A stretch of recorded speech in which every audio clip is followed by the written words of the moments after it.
It's space, folks. What can go wrong will go wrong. And once again, here we are. And time after time, I look for my next fix. Ever since I seen Gravity, I just kept wondering what film would do that one up. And I didn't think this one would, but I thought it would be fun. Do I feel that way at the end of this? We got a lot to talk about. So let's jump into my review of the new film, Moonfall.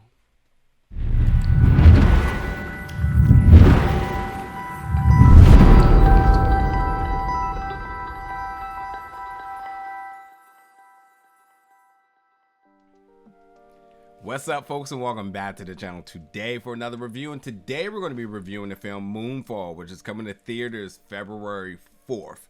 Now, I got a chance to check this out early. There will be some mild spoilers in this. I will talk a little bit about the ending on this. But ultimately, I got to give you my reaction. My reaction is that I thought this movie was just completely nuts. It was off the rails, crashed, burned, resurrected, crashed, and burned again. Now, there was things I certainly liked about this film, but by all means, any bit of logic, any bit of science, any bit of common sense that you try to go into this film to understand what's happening, it's not going to do you any good, folks. So leave all that out the window. And quite frankly, I'll be 100% honest.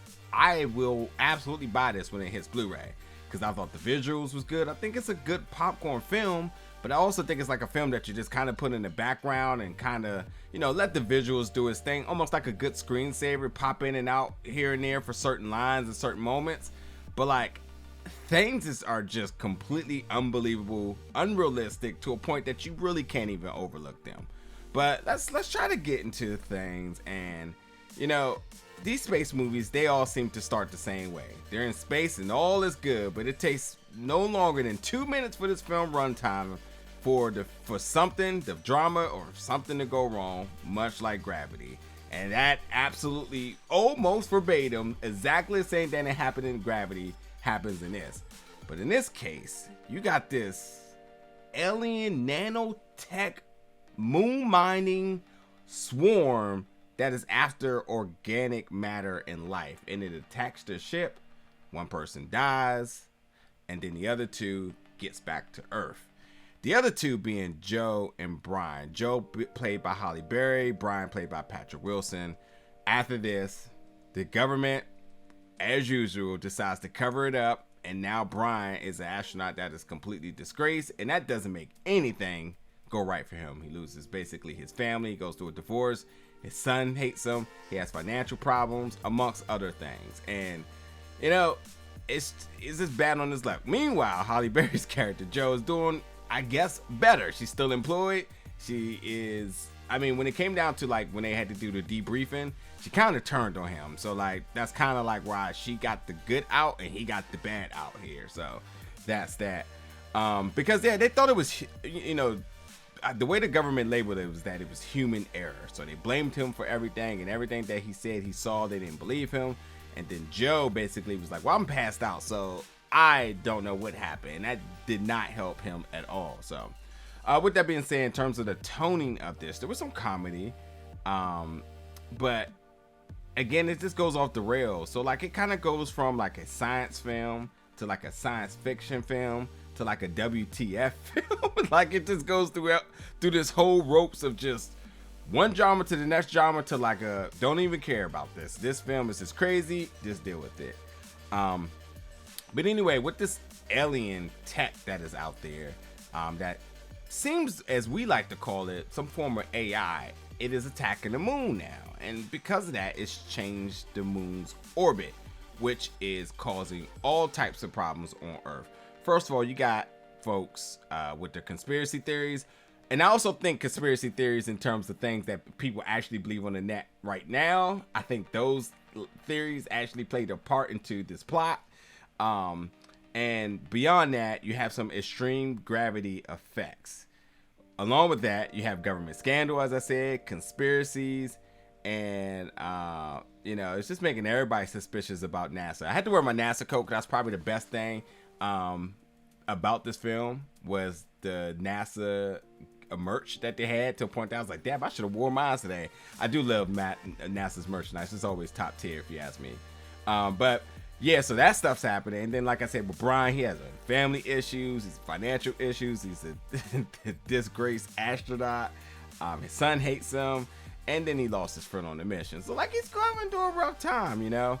But because of this phenomenal happening, the moon is off its normal orbit path, which is causing all types of issues on Earth in terms of, like, weather and just all sorts of different things. Gravity, like as I said, and that not only means that, like, gravity is either more dense or less dense depending on where the moon is at with the Earth. It's also causing, like, different asteroids are coming to the Earth in different speeds and whatnot. So you got all these different things kind of going on here. As far as with the tone, again, the comedy was kind of corny. Like, Halle Berry dialogue was, her script was bad. I can't even lie. Her script was bad. John Bradley, who plays KC, was fantastic. I thought he was probably the star of this film. And even Michael Pena, who plays Tom, also wasn't in it much, but when he was fantastic as well too. He was a big part of me wanting to see this. I'm a huge Michael Pena fan. But yeah, even with that, with the events and everything happening, things are happening really, really fast. So, like, once there's like an idea of what may happen or what's going to happen, it's on the screen instantly. And, like, sure enough, it looks like Cybertron has entered the atmosphere, like much like the Transformers film, which I got something else to talk about that in a minute. But when you do have these really extreme gravity effects, the scenes with them are really cool. That's some of the best parts of this as well too. The visuals, once they were a little bit contained, they were like really good, but then they started to get unhinged. But like, that's what I did like about it. I was very impressed by the visuals, the special effects. The CGI at times was kind of all over the place, but hey, I'm cool with it. I can deal with that. The military got involved and it started to make me wonder, where's Space Force? And the only reason I care about that, because I'm like, if we're going to add this new branch of the military, I kind of want to see how that plays into our future. And I couldn't think of no better time than now. And I still don't think we got a display of the force of our almighty Space Force. We still didn't get that yet. But that's that. And now, not to mention too, the whole resolution with this film is Brian, ever since he's this disgraced astronaut, he has a certain set of skills. Being able to land a space, in a previous mission, he landed a space shuttle without power, which is how they got back from the original attack 10 years before that. And they realized that because this little AI nanotech worm is going after any type of source energy that comes near it, they got to go without power. So only he can do it. And this can just redeem everything here. But I definitely don't agree with the whole why he should have did it and why he was the person and everything. It was very confusing. Quite frankly, a lot of people were getting jobs back or getting jobs. Everybody was getting security clearances left and right.